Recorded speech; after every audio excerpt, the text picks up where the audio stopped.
నమస్తే, welcome to Indian blogs.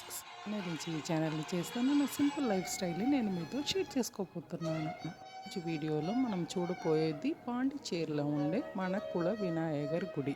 సంవత్సరం 2024లో అతని పులియాన్ని సేవిస్తామనేసి నా కూతురు మన కుల వినాయగర్ గుడికి వెళ్ళినారు. జనాలు ఏకానికి పై ఆశీర్వాదం తీసేదానికి ఎన్నో మందులు వచ్చి ఉన్నారు. సైడ్లో గెరికసు, కమలం పువ్వులంతా ఏకానికి అమ్మింది. అసలు అందరమే చాలా ఇష్టపడి అందరమే ఈ గెరికసువు, కమలం పువ్వుని గణపయ్యకు సమర్పించినారు. పాండిచేరి మనకుల వినాయగర్ గుడి డిస్క్రిప్షన్లో లింక్ ఇస్తాను. కావాల్సిన వాళ్ళు ఖండితంగా చెక్ చేయండి. మామూలుగానే ఈ గుడి ఎదురుగా రోడ్ సైడ్ షాప్ ఏకానికి ఉన్నాం. చూడండి, బయట ఉండే జనాలకి లోపల ఏం జరుగుతుందని చూపించేదానికి పెద్ద డిస్ప్లే పెట్టి ఉండారు.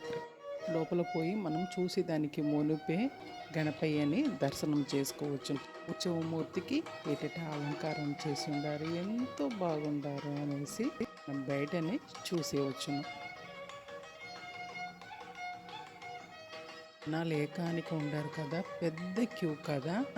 ఏడాది మొదటి దినం అందరికీ గణపయ్యని మొదట చూసేవాళ్ళ అనేసి ఇంట్రెస్ట్ పడి అక్కడ వెళ్తారు. అందుకే పోయిన వెంటనే గణపయ్య దర్శనం చేసేదానికి ఈ డిస్ప్లే పెట్టి ఉండారో ఏమో.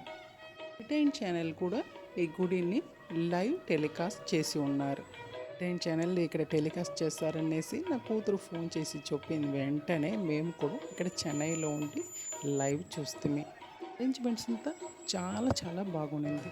ఉత్సవమూర్తి అలంకారం, గణపయ్యకు అటు ఇటు సామరం వీసేదానికి 2 రోబోలేగా కూడా అరేంజ్ చేసి ఉన్నారు. ఆ చెయ్యి ఎత్తి ఎత్తి ఆ సామరం వీసేటుగా ఉనింది. ఈ లోపల పోతని చాలా అందంగా ఉన్న గుడి. నాకు చాలా చాలా ప్లెజెంట్గా ఉన్నాం. జనాలు అందరూ ఈ కొత్త ఏడాది వాళ్ళ కోరికని గణపయ్యకు పెడతారు. అలంకరణ అంతా ఎంతో బాగుంది చూడండి. స్వామి ప్రసాదంగా విభూది తీసుకొని వచ్చిన వాళ్ళందరికీ తలా ఒక్కొక్క లడ్డు ప్యాకెట్ చేసి ఇచ్చినారు. అదిని తీసుకొని చాలా ఆనందంగా స్వామిని సేవించేసి నా కూతురు వచ్చేసింది.